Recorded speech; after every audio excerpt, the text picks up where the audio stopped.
font l'actu et ils sont sur RJFM. 7h45, l'invité du jour. Cela fait maintenant 3 décennies que ces bénévoles n'ont qu'un but, donner le sourire à des enfants malades. L'association Aide et Soutien aux enfants malades, l'ASEM, fête ses 30 ans. Ce sera demain à Désertine, salle Germinal. On donne d'ores et déjà le rendez-vous à partir de la fin d'après-midi et pour la soirée. Et ils sont venus nombreux pour célébrer cet anniversaire dans nos locaux ce matin. Déjà, la fondatrice, Bernadette Pénard, bonjour. Bonjour. Ça faisait longtemps. Oui. Mais vous retrouvez les locaux de la radio, évidemment, vous étiez une habituée il n'y a pas si longtemps.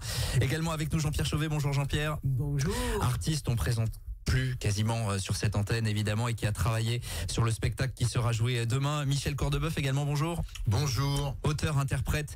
Vous avez travaillé également pour ces 30 ans avec les élèves du collège de Désertine. Et puis Jean-Philippe Blivet, bonjour. Bonjour. Merci également d'être avec nous ce matin. Bénévole de l'ASEM, ancien trésorier notamment. Vous allez nous expliquer un peu votre engagement au sein de cette structure. Mais je voulais partir du début. Il y a 30 ans, Bernadette Pénard, qu'est-ce qui s'est passé pour que vous lanciez cette association qui, 30 ans plus tard, a aujourd'hui pignon sur rue dans le bassin Montluçonais? 30 ans, oui, c'est vrai, c'était une belle et grande aventure et je suis très heureuse de voir que cette aventure s'est poursuivie grâce à une équipe de bénévoles très appliquée. Qu'est-ce qu'il y avait à la base en fait? Alors à la base, c'était un projet personnel, c'était professionnel, c'était réaliser un mémoire sur le thème accueillir les enfants, entre autres à la clinique, parce que je travaille à la clinique, il n'y a pas de service de pédiatrie. Et pour ce faire, je me suis dit, ce serait bien que l'on leur donne un cadeau qui puisse rester, mais un cadeau autour duquel ils pourraient partager avec les soignants, avec les parents. Donc l'idée de faire un livre avec des auteurs et des illustrateurs pour la jeunesse qui se sont investis tous gratuitement pour réaliser ce premier livre. Oui, on va en parler parce qu'il y a eu plein d'autres projets par la suite. Je le disais un peu en introduction, l'objectif c'était donner du sourire. Évidemment, c'était ça aussi qui vous avait touché, c'est de dire, évidemment, on a des enfants qui sont touchés par la maladie, qui sont dans les services hospitaliers. C'est ça, voilà, c'était donner le sourire et puis surtout un moment de partage lorsque l'enfant est hospitalisé, on peut partager autour d'un texte, d'un conte, d'une lecture, d'un dessin, etc. Bon, ça fait donc 30 ans que ça dure. Jean-Philippe Blivet, vous avez rejoint l'association quand alors c'est dur, je vous remobilise votre mémoire, mais ça fait quand même un petit moment que vous êtes... Ça fait une vingtaine d'années que je suis dans l'association, j'ai pris la comptabilité il y a une dizaine d'années et je l'ai arrêté l'année dernière parce que je suis déjà trésorier dans 2 autres associations. On a trouvé une autre personne qui me remplace de manière parfaite. Donc moi j'interviens à l'hôpital aussi en tant qu'animateur. Je leur fais de la magie, j'ai appris à faire de la magie à Montpellier. Il y avait une académie de magie, donc j'ai appris à faire de la magie pour pouvoir divertir les enfants. D'accord. En même temps, on leur distribue donc les livres dont a parlé Bernadette. Alors justement, on va parler dans un instant des livres, du doudou aussi, on se souvient, il y a eu plein de projets, mais il y a aussi cette action qu'on voit pas forcément, mais qui est récurrente. Donc oui, vous intervenez, vous allez voir les enfants pour leur offrir un petit moment d'évasion, c'est ça? Oui, le but c'est on y va le matin de 10h à midi. Le but est de les faire sortir de la chambre. On a une salle dans laquelle on peut jouer avec eux, de les évader pendant 2 heures, qu'ils oublient leurs problèmes. Et apparemment, au bout de ces 2 heures, ils sont en meilleure disposition pour les soins. Ils se sont évadés, quoi. Ouais, bien sûr. Je le disais, c'est sourire, j'imagine, et cet aspect évasion, c'est ça qui doit vous nourrir finalement. Lorsqu'on rentre dans une chambre, lorsqu'on voit un enfant triste et au bout de 2 heures on le voit sourire, on a gagné, on est content. Ouais. C'est notre récompense. Voilà, c'est le résumé tout simplement de cette association. Bernadette Pénard, on l'a dit, il y a eu des livres, il y a eu le doudou aussi, il y a eu plein de projets en fait. C'est des projets un peu au long cours à chaque fois qu'il faut monter parce qu'il faut trouver des financements, etc. Mais c'est des belles réussites et qui continuent aujourd'hui d'ailleurs ces livres d'être distribués et dans toute la France, me semble-t-il. Tout à fait, oui. Oui, le retour, on a fait 6 livres, enfin 6 livres du temps de mon mandat, parce qu'après il y en a eu encore avec le nouveau président. 6 livres, dont 2 livres qui ont été transcrits en braille par l'Institut des jeunes aveugles Charmette. Donc le premier livre dont je vous ai parlé tout à l'heure, Nuages, parfum de lune.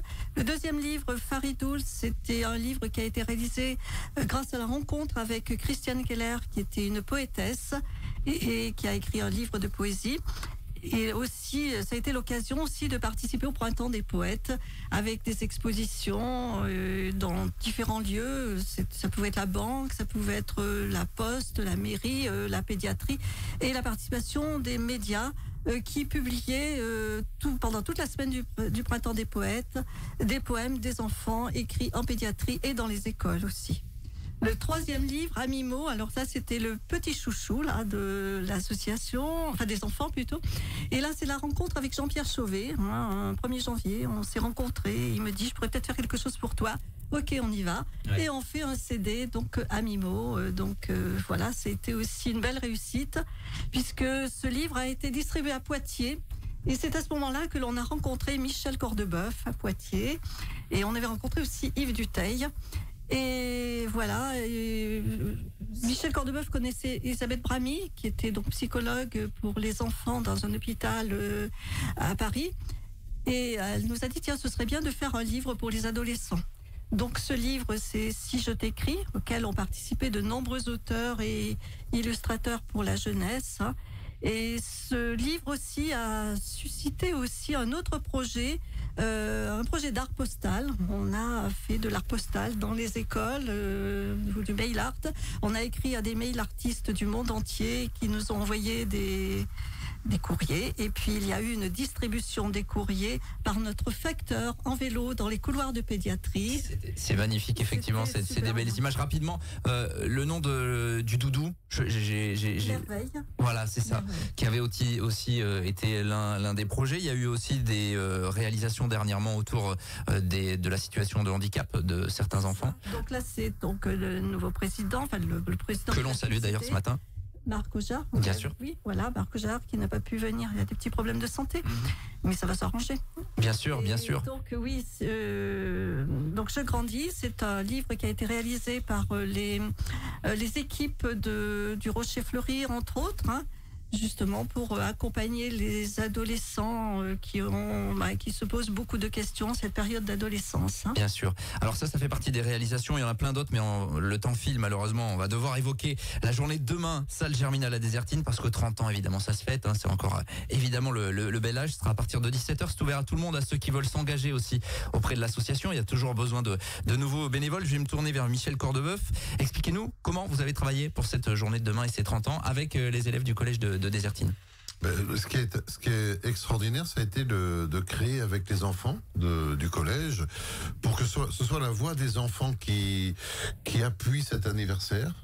Que les jeunes prennent conscience aussi que des bénévoles font des choses extraordinaires, qu'on peut ouvrir des portes, qu'on peut ouvrir les cœurs, et donc on a créé 3 chansons et Jean-Pierre Chauvet, donc complice musical, a travaillé la compo sur les paroles, et puis des scénettes de théâtre.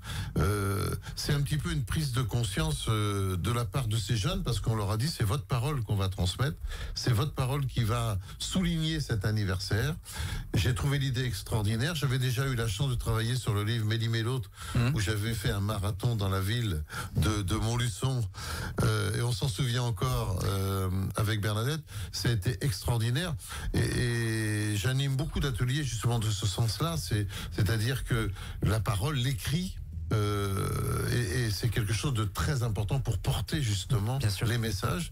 Et on a eu la chance de faire de très beaux ateliers avec Jean-Pierre, avec ces jeunes qui vont demain présenter leur création. Ce qui est intéressant aussi dans un anniversaire comme ça, c'est de proposer des créations du cœur. Oui, bien sûr. Si vous voulez voir tout ça à partir de 17h demain, salle Germinal, je me tourne vers Jean-Pierre Chauvet. Jean-Pierre, même question, finalement, comment... Alors, on a vu qu'avec Aide et Soutien aux enfants malades, c'est une complicité qui dure. Il fallait célébrer ses 30 ans, et de quelle manière ça va se faire demain? Moi, je suis une sorte de griot africain.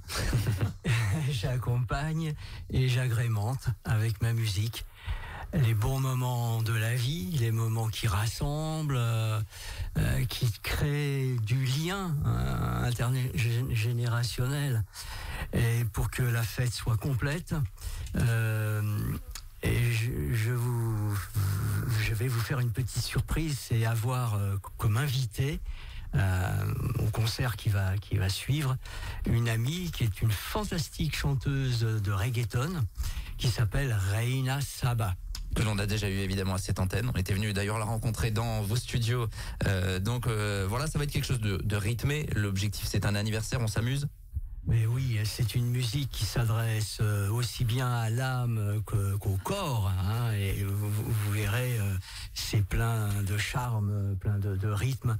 Reina et Julie Saba, voilà, qui seront avec nous. Jean-Pierre Chauvet, c'est un plaisir de travailler pour la SEM, évidemment.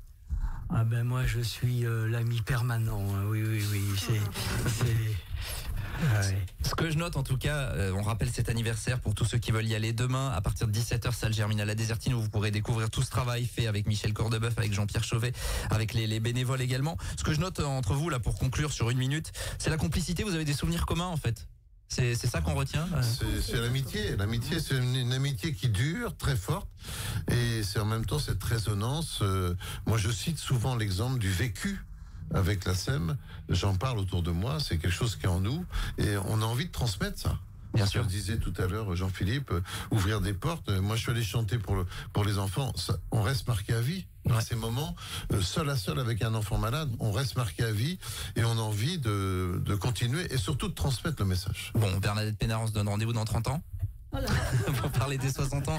C'est important en tout cas de dire que l'association continue de vivre et d'encourager les gens à venir voir tout ça demain, évidemment, et tous ces projets dont on a parlé autour des 30 dernières années. Demain, à partir de 17h, salle Germinal à Désertine, on dit un bon anniversaire à la SEM. Oui, un grand merci à RGFM, qui est fidèle aussi, comme toute mon équipe qui est autour de moi là. Merci en tout cas à tous les 4 d'être venus avec votre bonne humeur ce matin.